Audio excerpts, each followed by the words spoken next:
Di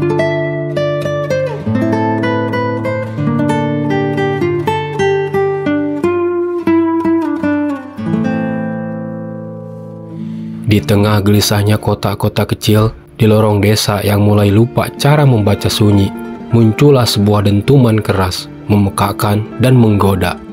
Ia disebut horeg.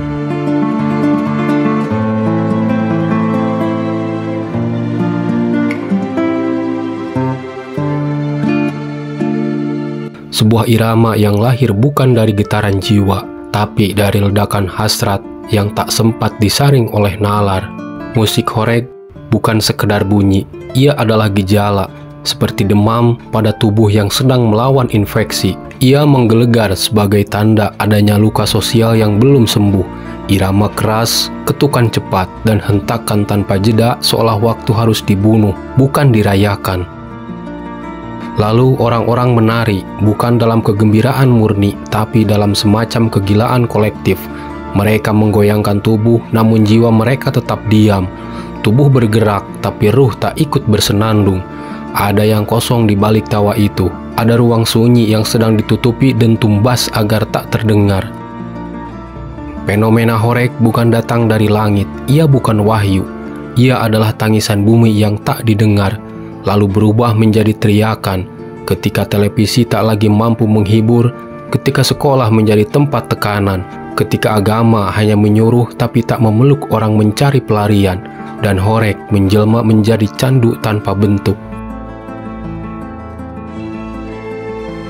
Ia tak punya ideologi, tapi punya magnet.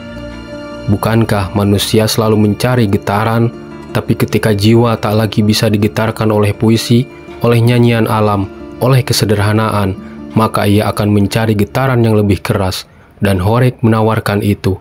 Getaran brutal, tak beraturan, liar, dan mengaburkan.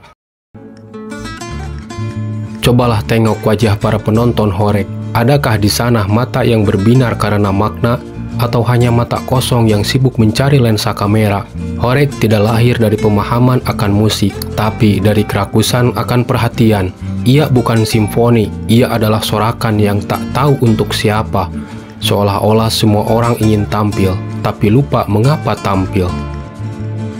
Apa yang kita rayakan lewat horeg? Kebebasan? Ataukah justru keterasingan yang kita tutupi dengan pesta?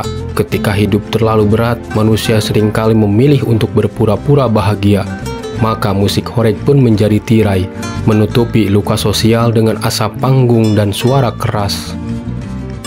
Dan ironinya, di negeri yang katanya penuh budaya ini, musik horeg justru jadi semacam budaya baru, menggeser kesenian tradisional bukan karena ia lebih indah, tapi karena ia lebih cepat, lebih bising, lebih viral. Di tengah zaman di mana kecepatan lebih dipuja daripada ketepatan, horeg menang bukan karena kualitas, tapi karena kuantitas suara. Horeg adalah simbol dari generasi yang kehilangan rima, anak-anak muda yang tak lagi mengenal pujangga, tapi hafal drop beat. Para pemuda yang kehilangan arah lalu menari dalam kabut. Mereka tidak menari untuk bersyukur, tapi menari agar tak sempat berpikir, karena berpikir itu sakit, dan horeg menawarkan semacam pelarian dari rasa sakit itu. Tapi pelarian bukanlah penyembuhan, ia hanya menunda pertemuan dengan luka yang nyata. Maka setelah dentum selesai, setelah lampu panggung padam, yang tersisa hanya kelelahan dan kekosongan yang semakin dalam. Kita hidup di zaman absurd, ketika orang lebih hafal lirik yang tak bermakna daripada isi kitab suci. Ketika lantunan yang mendorong syahwat lebih diputar daripada lagu yang membangkitkan semangat.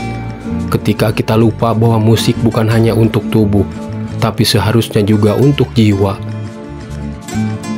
Aku tak membenci musik horeg sebagai bentuk bunyi, tapi aku geram pada cara ia dijadikan tameng, dijadikan pengalih, dijadikan alat untuk membius generasi agar diam, agar lupa pada keresahan, pada ketimpangan, pada kemiskinan struktural. Bukankah ini ironis? Mereka menggoyangkan badan di atas tanah yang lapar. Mereka tertawa di tengah harga sembako yang melonjak. Mereka menari bukan untuk protes, tapi untuk melupakan. Dan kita yang menyaksikan ini semua seringkali hanya diam, atau malah ikut bersorak. Kita lebih takut disebut kolot daripada mempertanyakan kemana arah budaya ini menuju. Kita membiarkan kebisingan itu masuk ke ruang-ruang yang dulu sakral. Tak ada lagi batas antara panggung dan masjid, antara pesta dan pemakaman. Semua menjadi satu, campur aduk tanpa makna.